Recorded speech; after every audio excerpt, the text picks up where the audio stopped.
Welcome to Reinventing Broadcast, where AI meets content. Hosted by Ben Anker. Let's dive in. Welcome back to the Broadcast Media Inside Track. I'm Ben Anker, and this week I'm delighted to introduce a new voice to the show. Say hello to DAIvid, my new AI co-host, who'll be joining us for upcoming episodes. Hello everyone, absolutely thrilled to be here. I'm DAIvid, that's DAIvid. Did you notice that clever use of the A and the I in my name? I'll be helping Ben explore the rapidly evolving world of AI in broadcast media. And I have to say, what better way to start than discussing your recent adventures with something called vibe coding? Perfect segue there, DAIvid. Though I should mention, it's been quite an eventful week. I had a rather unfortunate cycling accident that's kept me somewhat out of action. But as they say, when life gives you recovery time, you experiment with cutting-edge AI development tools. Oh dear, I hope you're feeling better. But yes, I understand you've been testing some fascinating new platforms. Before we dive into your hands-on experience though, could you help our listeners understand what vibe coding actually is? It sounds rather casual for a development methodology. Great question, and you're right about it sounding casual. That's actually the point. Vibe coding represents a fundamental shift in how we approach software development. Traditional coding requires you to write precise syntax, understand complex frameworks, and have deep technical knowledge. Vibe coding flips that entirely on its head. How so? Imagine being able to describe what you want to build in plain English, almost like you're having a conversation with a highly skilled developer who can instantly translate your ideas into working code. That's essentially what vibe coding offers. The term vibe comes from the intuitive, almost emotional way you interact with these tools. Instead of thinking in terms of functions, classes, and databases, you think in terms of user experiences and outcomes. That sounds remarkably accessible. What makes this possible now when it wasn't before? It's really the convergence of several AI breakthroughs. Large language models like ChatGPT, Claude, and others have become incredibly sophisticated at understanding context and intent. They can now translate natural language descriptions into functional code across multiple programming languages and frameworks. But it's not just about code generation. These platforms have integrated real-time preview capabilities, automated deployment systems, built-in debugging and error correction, visual design interfaces that respond to prompts, and component libraries that understand design intent. So you're essentially prompting your way to fully functional applications. But here's what's really revolutionary: the speed. What traditionally might take weeks of development can now happen in minutes or hours. During my testing this week, I watched a complex application come to life in under 2 minutes. 2 minutes. The democratization aspect is huge too. Someone with a great idea but limited coding experience can now build sophisticated web applications. For our broadcast industry listeners, think about all those workflow problems you've identified but couldn't solve because you lack development resources. That does sound transformative. I imagine you are keen to test these claims yourself. I wanted to understand the reality, where these tools excel and where they hit walls. So I put 3 major platforms through their paces: Loveable, Replit, and Cursor. Let me start with Loveable, which was recommended by a Silicon Valley coursemate from my Berkeley AI program. What was your first project? I initially wanted to create a case study portfolio tool that could handle PDFs, images, and audio files. I spent time crafting detailed prompts, uploaded multiple file types, but the results were disappointing. The output was very basic. No image integration, minimal text formatting. It felt more like a placeholder than a functional application. That must have been frustrating after the initial promise. It was, so I pivoted to something more technical. I remembered from my early contracting days constantly dealing with corrupted MXF files. That's material exchange format files for listeners not familiar with broadcast terminology. As a media solutions engineer, I'd spend entire days using command line tools to diagnose what went wrong with these files, so I prompted Loveable to create an MXF file inspector application. And how did that go? This was where the platform truly shone. Within 2 minutes, I had a fully functional web application running. The interface was professional, dark theme, drag-and-drop upload zone, real-time file analysis. When I uploaded one of my old corrupted MXF files, it immediately identified 2 specific errors that would have taken me hours to find manually 8 years ago. It performed header and footer validation, partition structure analysis, essence container inspection, and incomplete write detection. The application could even expose itself publicly within the free tier. Remarkable efficiency. What about Replit? Replit came recommended by a friend in Berlin who'd built his entire business website using the platform. I was particularly interested because of a challenge I'd encountered in Framer, automatically populating podcast content.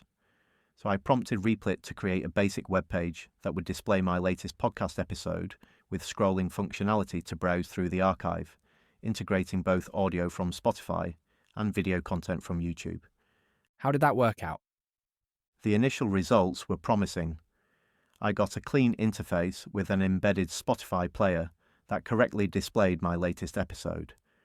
The layout was responsive, and the integration felt native. However, implementing the scroll navigation for browsing episodes hit the credit limit on the free tier. Just as I was getting momentum on solving a real problem, the platform essentially said, "Pay to continue." Based on the progress made, though, I'm confident I could have had a fully functional podcast website with automatic content updates and interactive carousels for episode browsing. And then there's Cursor, which sounds different from the others. Completely different approach.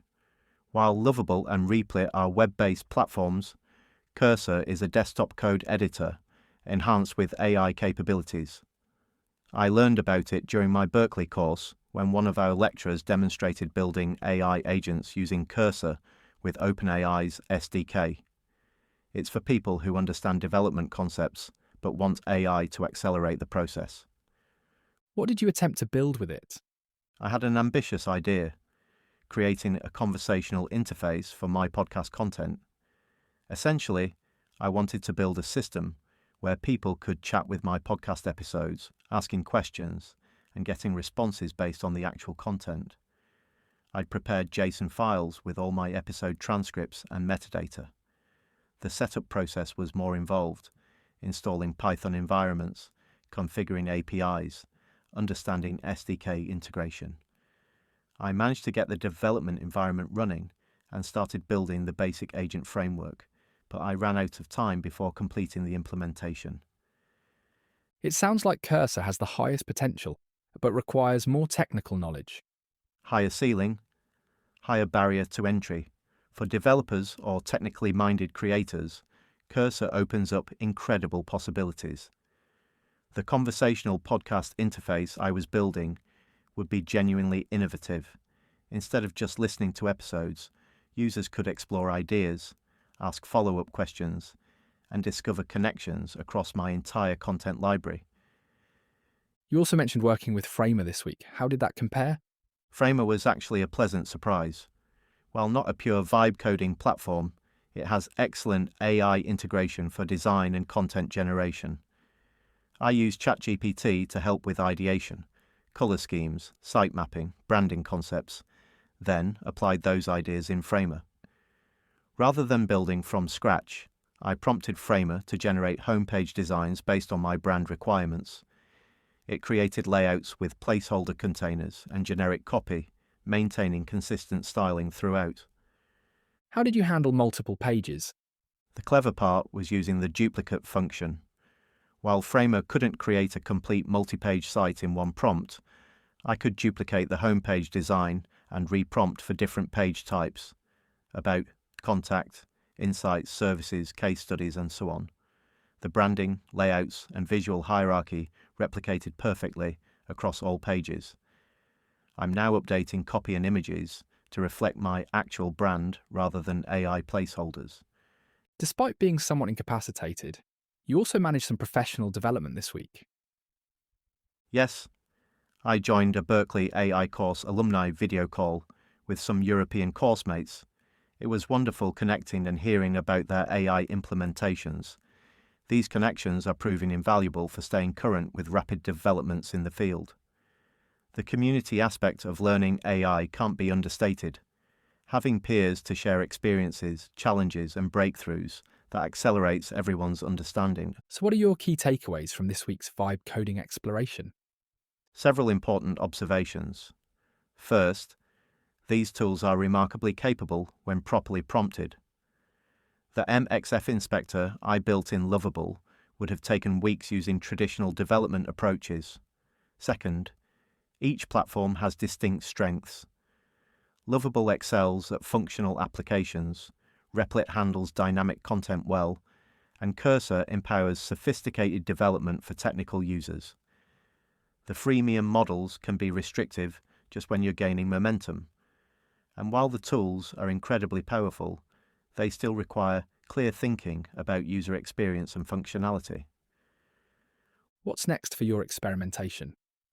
I'm keen to complete that conversational podcast interface using Cursor. The idea of making podcast content truly interactive and searchable feels like a genuine innovation for content creators.